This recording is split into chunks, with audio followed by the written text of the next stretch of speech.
Aujourd'hui, nous sommes face à une personnalité qui a suscité la controverse, autant que l'admiration. Une figure qui a attiré les regards et fasciné les gens.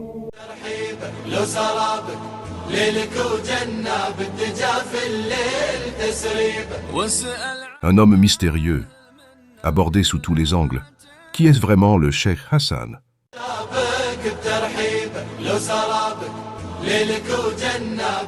Il s'agit de Sayyid al-Sharif Muhammad ibn Abd Allah Salah al-Tuhami, né à la Mecque en l'an 1392 de l'Hégire, correspondant à l'année 1972 du calendrier grégorien. Issu d'une famille dont les origines remontent à la région de Tihama, à l'est du Yémen, plus précisément au village de Bayt al-Faqih.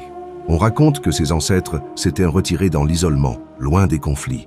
Muhammad a poursuivi ses études à la Mecque, dans les écoles sacrées près du Haram. Il a mémorisé le Coran très jeune. À l'âge de 10 ans, il fut expulsé vers le Yémen, avec d'autres qui furent renvoyés suite à la crise du Golfe, sous le règne du roi Fahd ibn Abdulaziz al-Saoud. Plus d'1 million de Yéménites furent contraints de quitter l'Arabie à cette période. Après son arrivée au Yémen, il saisit l'opportunité d'accéder au minbar et devint rapidement un khatib reconnu. Il poursuivit ses études à Dar al-Hadith de Dammaj, où il bénéficia de l'enseignement du Cheikh Muqbil, rahimahullah. Très tôt, il s'attacha aux sciences religieuses et s'intéressa particulièrement aux épreuves de la fin des temps, aux signes de l'heure et aux hadiths décrivant l'imam al-Mahdi. Ses études le transformèrent en un expert incontournable dans ce domaine. Il devint un référent, inégalé, sans rival ni concurrent. Son nom devint célèbre parmi les étudiants en sciences religieuses. Certains disent que ses origines remontent à la maison du prophète sallallahu alayhi wa sallam via une lignée noble chérifienne.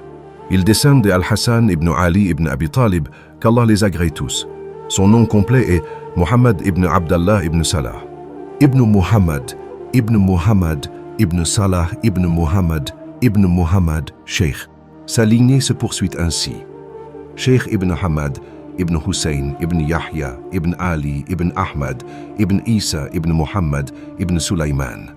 Ibn Muhammad Salim, ibn Yahya, ibn Mihna, ibn Surur, ibn Na'ma al-Asghar, ibn Ali al-Akbar, ibn Ali al-Azraq. Ibn al-Hussein al-Abid, ibn Yusuf al-Zahid, ibn Na'ma Allah. Puis Daoud, ibn Sulaiman, ibn Abd Allah al-Rida, ibn Musa al-Jawn, ibn Abd Allah al-Mahth, ibn al-Hassan. Et enfin, Al-Hassan al-Muthanna, ibn Ali ibn Abi Talib, qu'Allah les agrée tous. Une lignée noble et vérifiée. Il est shérif, descendant de la maison du prophète Muhammad sallallahu alayhi wa sallam par la lignée d'Al-Hassan ibn Ali, qu'Allah l'agrée. Qu'Allah les agrée tous. Il est originaire d'une famille venant de la région de Al-Khoubt, un lieu situé à Baïch, près de Jizan, autrefois appelé Al-Mar. Quant à sa mère, c'est la dame Amina, fille de Aïcha bint Ismaïl, elle-même fille d'un cheikh dont la lignée remonte par noblesse, au noble Al-Hussein ibn Ali ibn Abi Talib, qu'Allah les agrée tous. Le Sayyid Muhammad ibn Abdallah a vécu au Yémen après y avoir été expulsé. Il a raconté une histoire marquante avec un étranger qui n'était pas originaire du Yémen. Cet homme s'appelait Abd al-Qadir al-Koussi. Il se passa un événement étrange et qui a été noté et transmis sous le titre « Le faux Messie, al-Masih ad-Dajjal, tournait autour de la Kaaba ». Ceux qui ont rapporté cette histoire étaient des personnes proches du Sayyid Mohammed. Ils ont témoigné avoir assisté aux faits. Al-Qadir accompagna le Sayyid Aba Abdallah lors de son voyage à la Mecque pour accomplir la Umrah, petit pèlerinage. Après cela, les événements s'enchaînèrent. Il semble que le nommé Abd al-Qadir ait réalisé un acte de sorcellerie contre le Sayyid Aba Abdallah, ce qui a gravement affecté le Sayyid et sa famille. Mais, par la permission d'Allah, tout fut dissipé et Allah l'en a délivré. Après un certain temps, le Sayyid Aba Abdallah retourna à la Mecque avec sa famille, où il s'installa pendant plusieurs années, durant lesquelles il travailla dans le commerce de parfums et de dattes. Mais malgré tout cela, sa situation ne s'est jamais stabilisée. Quand certaines informations à son sujet sont parvenues au service de sécurité du Hijaz, elles ont provoqué une grande colère et ils ont tenté de l'arrêter. Dès qu'il a appris que son arrestation avait été ordonnée, le Sayyid Aba Abdallah a décidé de fuir au Yémen, avant que cela ne s'aggrave. Les services de sécurité n'ont rien trouvé d'autre à faire que d'arrêter les membres de sa famille, enfants, femmes, vieillards, hommes et ses proches.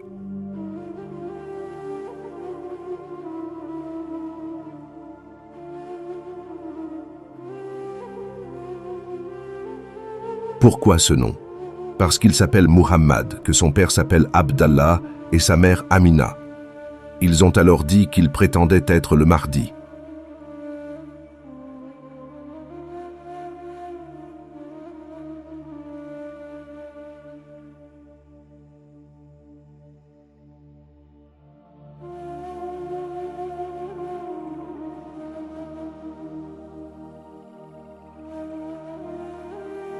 L'association Al-Karama pour les droits humains, en 2013, a produit un documentaire à son sujet, intitulé « Jawar al-Haram », voisin du sanctuaire sacré, dans lequel elle dénonce l'injustice subie par cette famille à cause du régime saoudien.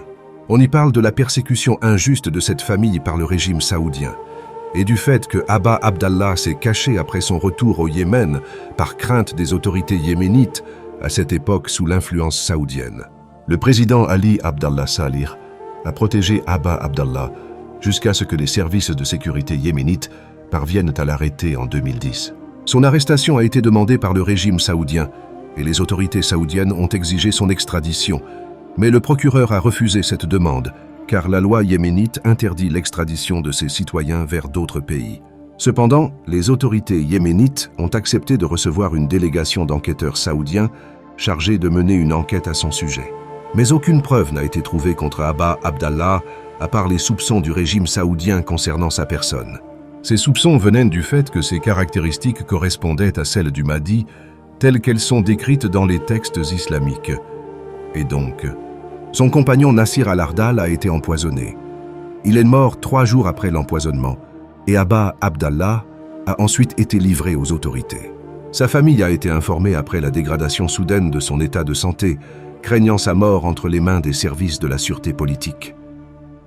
Abdallah a voulu qu'il survive à cette machination. Par la volonté divine, il a miraculeusement guéri du poison et a été libéré de prison. Mais la situation n'a pas duré, car lorsque Abdurrabih Mansour Hadi est devenu président, les poursuites contre Aba Abdallah ont repris. C'est à ce moment que le nom public sous lequel il est devenu célèbre est apparu, Aba Abdallah alias Sheikh Hassan At-Tuhami. Dès lors, la traque s'est poursuivie, mais cette fois contre ce nom-là, et non plus son vrai nom pour ne pas alerter ni éveiller les soupçons, et le traquer à travers son nouveau nom. Ils ont continué à le poursuivre sous son nouveau nom, sans jamais faire référence à son nom réel, mais la situation ne changeait pas. Les services de sécurité ont poursuivi leur traque contre lui. Il a été pris pour cible à 2 reprises par les forces de sécurité. Les attaques ont été visiblement coordonnées contre lui. L'une des attaques visait à bombarder la maison de son fils, Abd Allah. Mais Allah a voulu qu'aucun mal ne touche le cheikh Aba Abdallah, ni lui, ni sa famille. Sa famille a néanmoins subi d'importantes pertes matérielles, et des civils innocents de la région ont été tués lors du bombardement. Une deuxième attaque a suivi, et elle visait clairement à l'assassiner, après que son emplacement ait été repéré. Mais Allah a voulu le protéger une nouvelle fois et il a échappé à la tentative d'exécution. Le cheikh Aba Abdallah Hassan At-Tuhami a ensuite fondé un mouvement religieux avec le soutien de savants et de cheikhs. Il a demandé que ce mouvement soit nommé Mouvement des partisans de l'imam al-Mahdi alayhi salam, un mouvement visant à unifier la Ummah sous une seule bannière.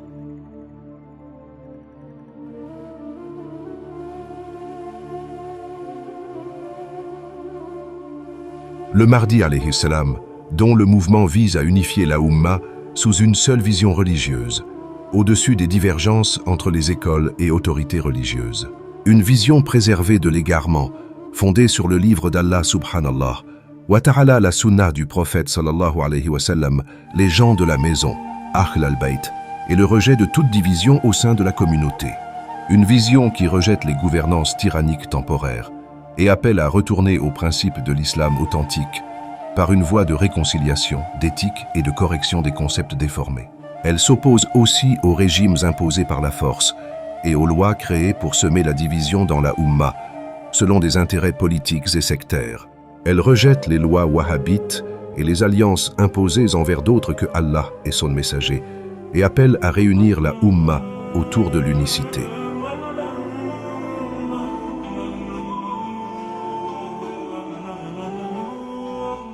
L'imam Mahdi alayhi salam est celui qui remplira la terre de justice et d'équité en appliquant le véritable modèle du califat. Le renouveau attendu de la jurisprudence islamique, selon ce mouvement, représente un savoir ancien et perdu depuis longtemps. Ce savoir n'est pas nouveau, il existe depuis l'Antiquité. Le grand compagnon Abu Huraira radiyallahu anhu rapporte que le prophète sallallahu alayhi wa sallam a dit « J'ai reçu deux sortes de savoir, l'une que j'ai transmise et l'autre. Si je l'avais transmise, vous m'auriez. » Et dans son sermon, il dit « Ô adorateur de l'idole de la guerre, soyez vigilants. Lève-toi et déclare que la maison, la Oumma, doit se rassembler elle-même. Restez sur vos gardes. Quand tu vois l'homme marcher comme un automate, sache que sa communauté dort et qu'elle ne s'est jamais vraiment réveillée. Elle est enchaînée par la routine, sans passion ni combat spirituel. Elle est vide de foi et la foi véritable ne peut venir que d'elle-même. Elle rejette tout chemin qui prétend atteindre la foi par miracle ou illusion. Tu peux accepter l'égarement si tu le veux, mais le roi Malik a refusé. Il a dit qu'il préfère mourir, qu'on l'enterre, qu'on lui fasse un sermon funèbre, plutôt que d'entrer dans une mosquée par une voie falsifiée. C'est comme leur première entrée dans la mosquée, et aujourd'hui nous vivons cette époque, nous vivons les événements annoncés dans les prophéties. La corruption a réellement commencé lors de la première année du siècle dernier. En 1896, quand Herzl, président de l'Organisation sioniste mondiale, a demandé au sultan Abdulhamid II de donner la Palestine aux Juifs, le sultan a refusé catégoriquement et a dit « Je ne peux pas céder ne serait-ce qu'un pouce de cette terre, car ce n'est pas une propriété privée à moi. C'est une terre appartenant au peuple musulman, et j'ai combattu pour elle avec mon sang et mes discours. Donc, quel que soit le prix ou leur crime, je ne la leur céderai pas. » Quant aux Saouds, ils ont livré Al-Aqsa, prétendant être roi, mais en réalité esclave d'un monde en perdition. Elle a donc dévié de la voie de son Seigneur. Une déviation corrompue, arrogante, honteuse, obscène. Ces crimes sont flagrants et enchaînés, et personne n'ose les dénoncer. Prêcheurs et interdictions n'y existent plus. Vois-tu encore quelqu'un évoquer le hadith sur les tentations, fitant? Les fils de Saoud ont pris la royauté et le commandement militaire. Les soldats protègent les chrétiens et les juifs, tout en brandissant le slogan du Tawhid, monothéisme pur, alors qu'ils ont vidé le monothéisme de son essence. Ils ont mélangé leur soi-disant monothéisme à l'unification des religions, avec des conférences et des discours sur l'unité des cultes, au lieu de défendre le vrai Tawhid transmis par le prophète sallallahu alayhi wa sallam. Et les leçons du mardi, issues de mon héritage, sont celles que le prophète sallallahu alayhi wa sallam a données à l'imam Ali, à qui il a confié l'étendard. Le vrai djihad, c'est le sens des paroles d'Allah. Ils combattent dans le sentier d'Allah, sans craindre le blâme d'aucun blâmeur. Ce sont ceux-là, les sincères. Le mardi, que la paix soit sur lui, a dit dans un hadith, « Les gens du ciel et de la terre l'aiment. » Donc, si la terre et le ciel aiment le mardi, cela indique qu'il aime Allah, son messager, et qu'il est aimé par eux. Et le fait que les gens de la terre aiment le mardi prouve qu'il aime Allah, son messager, et que Allah et son messager l'aiment aussi. Et également, le djihad à la fin des temps est mentionné dans le hadith. Il combattra selon ma sunna, comme j'ai combattu selon la révélation. Il est aussi rapporté que la révélation ne cessera jamais, et qu'un groupe de ma communauté restera ferme sur la vérité. Ils ne seront pas affectés par ceux qui les abandonnent ou s'opposent à eux, et ils combattront pour cela jusqu'à combattre le Messie imposteur, le Dajjal et d'autres. C'est donc un mouvement vaste et profond, basé sur le hadith de Abdallah ibn Mas'ud. Les partisans du Mahdi représentent un projet établi, suivi par des érudits de renom, comme le savant Abba Abdallah Hassan al-Tihami, qui l'a appuyé en écrivant des ouvrages et en structurant son projet. Il s'agit d'un serment d'allégeance spécifique, fait pour soutenir l'imam al-Mahdi, et de nombreux hommes ont rejoint ce mouvement au Yémen, puis le champ d'action s'est élargi progressivement, jusqu'à atteindre de nombreux pays à travers le monde. Et c'est là qu'Abba Abdallah Hassan al-Tihami a rédigé des ouvrages, les organisant pour en faire un corpus complet. Sous des noms d'emprunt, afin d'éviter leur confiscation, on diffuse le livre du Mahdi et la proximité de son apparition, un ouvrage qui confirme que l'apparition de l'imam al-Mahdi est proche et que nous vivons à l'époque de sa venue. Cela est appuyé par des preuves et des arguments clairs présents dans cet ouvrage, ainsi que dans le livre du Mahdi selon la méthodologie des gens de la Sunna. Ce projet réunit deux groupes ennemis de la Oumma islamique, les sunnites et les chiites. Le cheikh At-Tayyib a fondé cet effort en y intégrant les sciences du hadith. Et il a transmis leurs connaissances et leur qualité morale. Le cheikh Hassan a appelé à la fuite, hijra, et à l'installation à la Mecque pour se préparer et se tenir prêt à faire allégeance à l'imam. L'imam al-Mahdi, paix sur lui, apparaîtra entre la pierre noire, al-Rukn, et la station d'Ibrahim, al-Makam. Et après tout cela, le groupe des Houthis ne s'est pas levé. Le mouvement a commencé à faire écho, suscitant la colère des autorités. Alors ils ont arrêté Sayed Abba Abdallah Hassan al-Tihami. Il est resté détenu pendant 2 mois, et après enquête, il a été libéré avec des excuses présentées à lui, ainsi qu'une assurance de libre circulation dans les zones contrôlées par les Houthis, car cela ne contrevenait pas à la loi yéménite. L'activité du cheikh Hassan al-Tihami a donc repris, entouré d'un groupe de savants de la Darwa et de chercheurs en sciences religieuses. Le mouvement a pris de l'ampleur, son écho s'est propagé, et toutes les tendances religieuses et partis ont commencé à s'intéresser au projet. Ils se rendaient auprès des groupes, leur présentaient le projet, ses objectifs et sa méthodologie. Certains l'écoutaient attentivement, mais très rapidement, une crainte a émergé. La peur que le cheikh Hassan al-Tihami influence les jeunes et bouleverse l'équilibre de ces groupes religieux. Le mouvement des partisans du Mahdi a attiré de nombreuses personnes, y compris des gens issus de différents partis et groupes islamiques. Des membres de toutes tendances, partis et écoles ont été convaincus par les objectifs et la méthodologie du mouvement, au point que cela les a rendus vulnérables aux critiques. Alors, le cheikh Hassan al-Tihami a appelé ses partisans à l'émigration, à ceux qui en avaient la possibilité. L'émigration des hommes a commencé vers la terre des 2 lieux saints, la Mecque et Médine, pour se préparer et se mobiliser en vue de soutenir l'imam. Le Mahdi, que la paix soit sur lui, se prépare à apparaître, à se manifester entre le Rukn, coin de la Kaaba, et le Makam, station d'Ibrahim. Pendant ce temps, le cheikh Hassan al-Tihami a gagné en renommée. Il était reconnu pour son bon comportement, sa bonté et sa grande noblesse, au point que ses compagnons et ses proches ont tenu à enregistrer leurs témoignages à son sujet. Certains ont témoigné de sa piété pendant son emprisonnement. D'autres ont témoigné sur ce qu'il est devenu après sa libération. Dans tous les cas, sa patience était exemplaire. Tu le trouvais patient, très patient, d'une patience immense. Il a enduré d'innombrables épreuves, pour lui-même, sa famille, ses compagnons. Ses biens ont été confisqués, il a été emprisonné, et sa famille, même les plus jeunes, ont été emmenés. Le nombre de détenus avec lui a atteint environ 200 personnes, parmi eux des interrogateurs. Son père est mort sous le choc de ce qu'il vivait. Le choc fut tel que son frère mourut, son compagnon fut tué, sa maison fut saisie, ses biens, ses commerces, sa maison incendiée. Son fils fut pris, sa maison bombardée, il fut chassé, empoisonné, on lui a fait ingérer du poison. Il a été pourchassé comme un fugitif, surveillé par les services de renseignement du monde entier. Il a été pris dans le désert, endormi sur un simple matelas, sans même pouvoir se réveiller. Pendant ce temps, sa mère avait perdu la capacité d'allaiter à cause du chagrin. Il ne raconte jamais ses souffrances lui-même. Même en face à face, il n'élève pas la voix pour se défendre, il ne désigne personne du doigt. Il dit simplement « Oui, pour moi, ce n'est rien ». Il ne répond pas à ceux qui ont commis des injustices envers lui, mais dit plutôt « Si vous voyez que ces gens m'ont attaqué ou maltraité, Ne les tenez pas responsables, ne les poursuivez pas.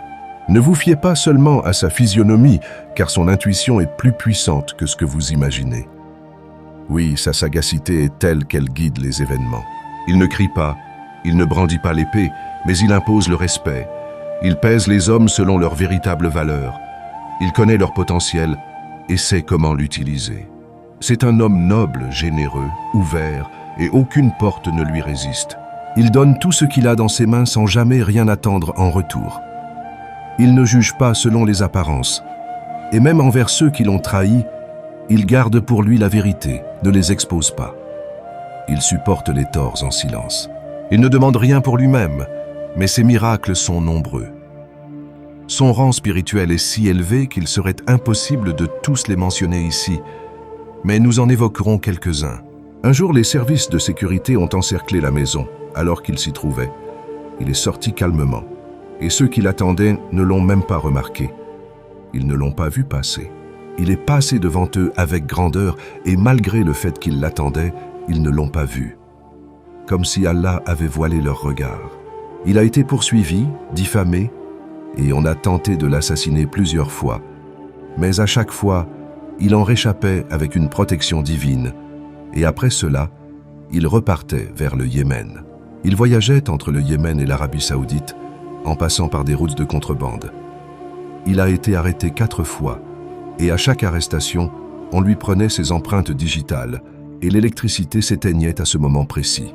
L'électricité ne s'éteignait que quand il était en Arabie Saoudite, et ce phénomène se reproduisait à chaque tentative de prise d'empreinte. Ils ont tenté de l'identifier à plusieurs reprises, 4 fois exactement, mais cela échouait à chaque fois. Gloire à Dieu, c'était un homme protégé d'une manière extraordinaire. Sa relation avec Allah le Majestueux était très forte.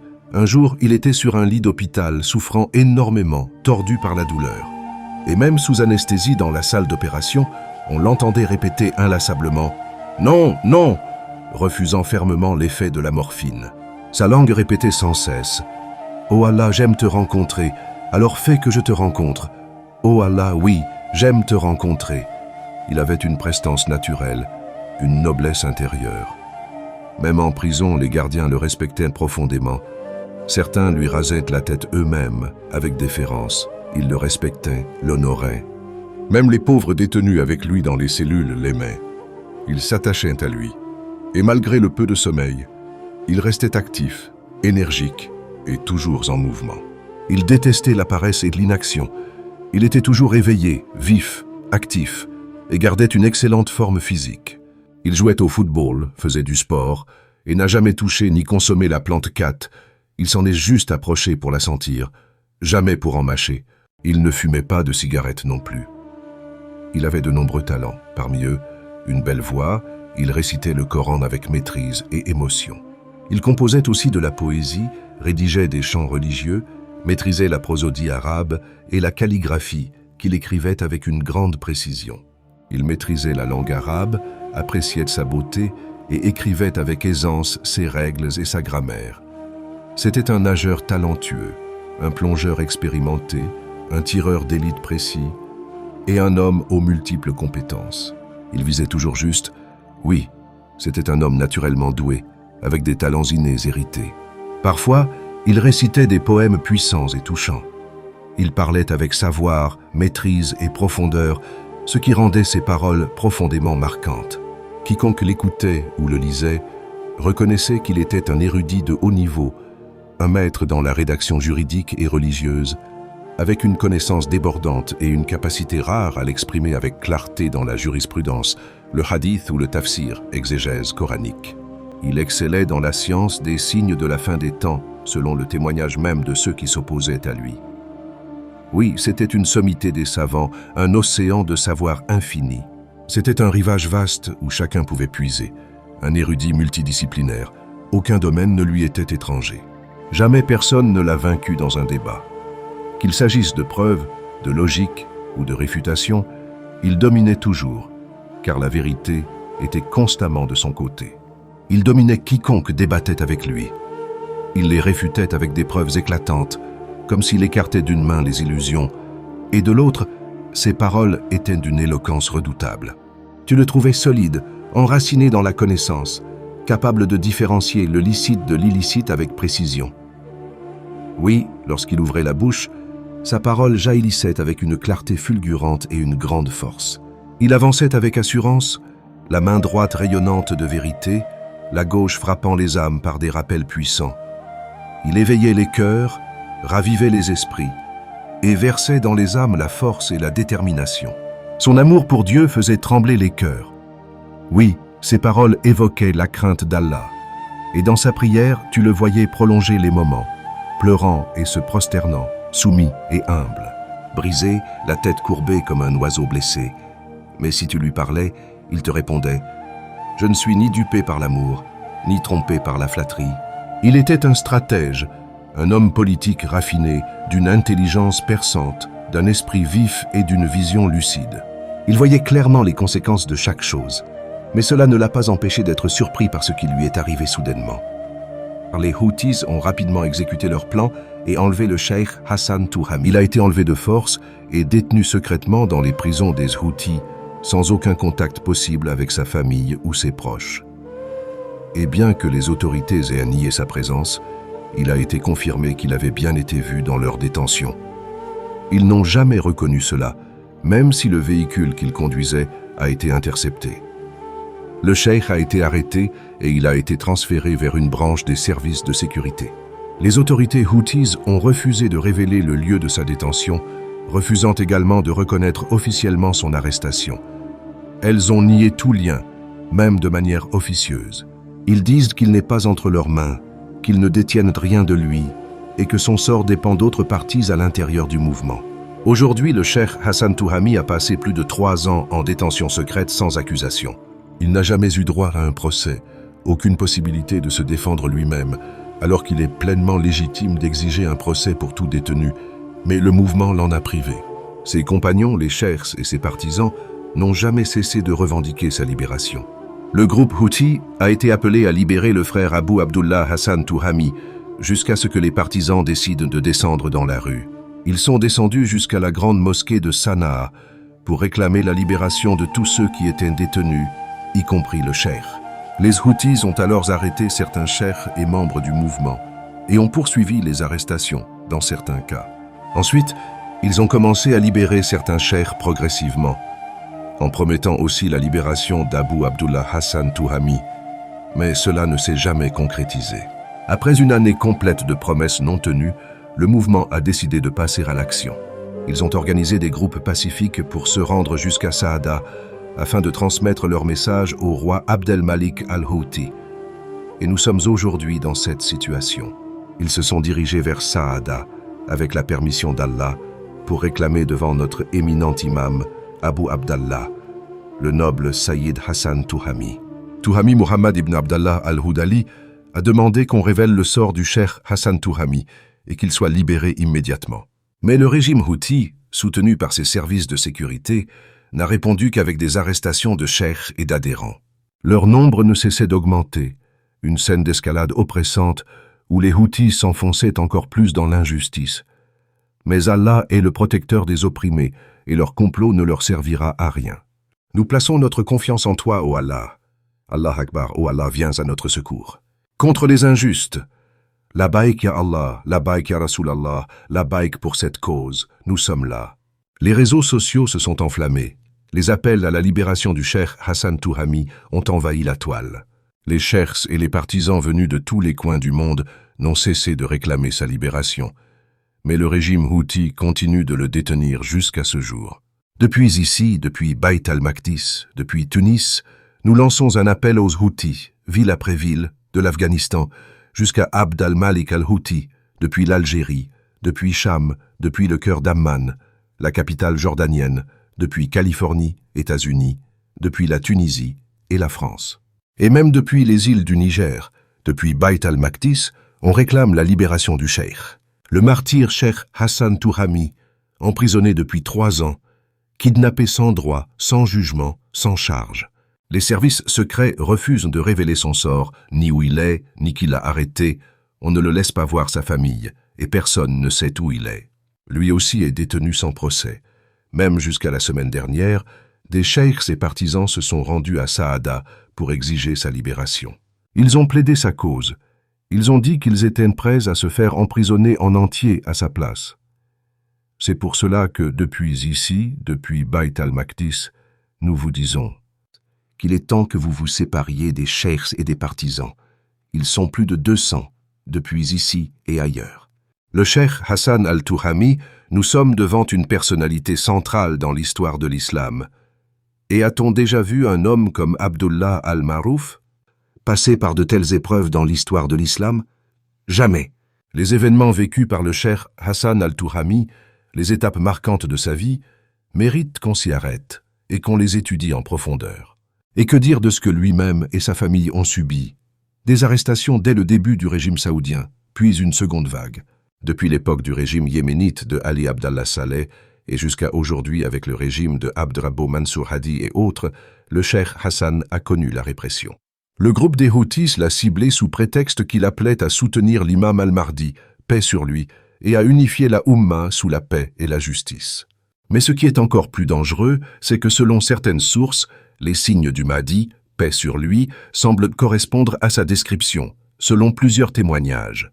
Et ces signes liés à l'imam Mahdi, paix sur lui, ont provoqué l'inquiétude des systèmes et des gouvernements, certains y voyant une menace, ce qui pourrait justifier son arrestation ou son élimination.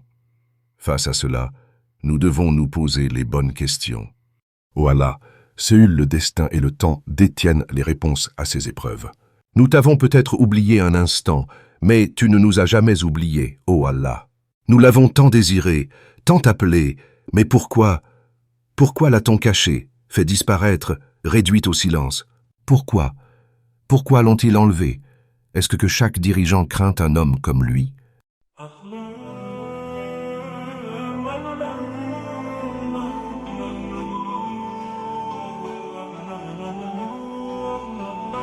يا إمام المهدي يا وعد السماء نورك يضيء لنا درب الرجاء يا حامل الحق يا نجم الهدى نرجو لقاءك في دنيا الفناء المهدي أمام المستضعفين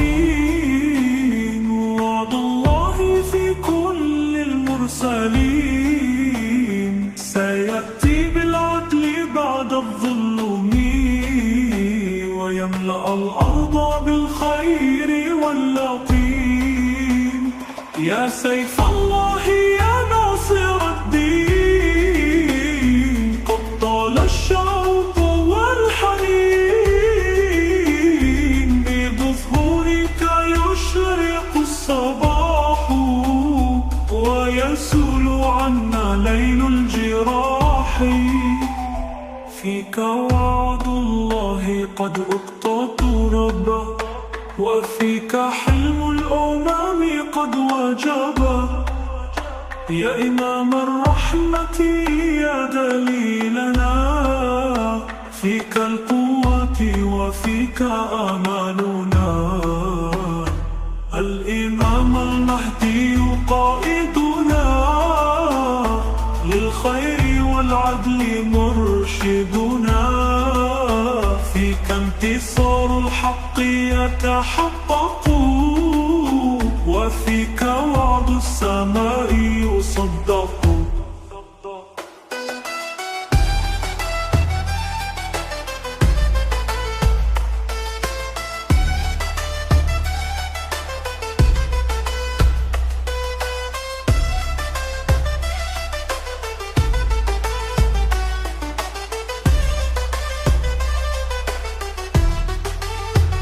يا منار الأمة في الظلماء ويا إمام الحق في البلاء كلنا ندعو ونرجو اللقاء لتحيا الأرض ويعم الصفاء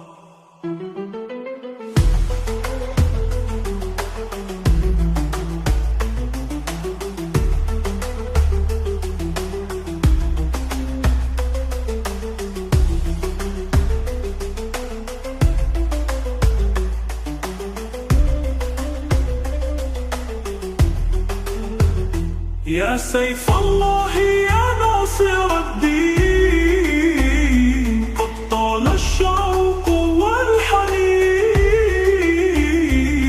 بظهورك يشرق الصباح ويسول عنا ليل الجراح. فيك وعد الله قد أبقى ترابا،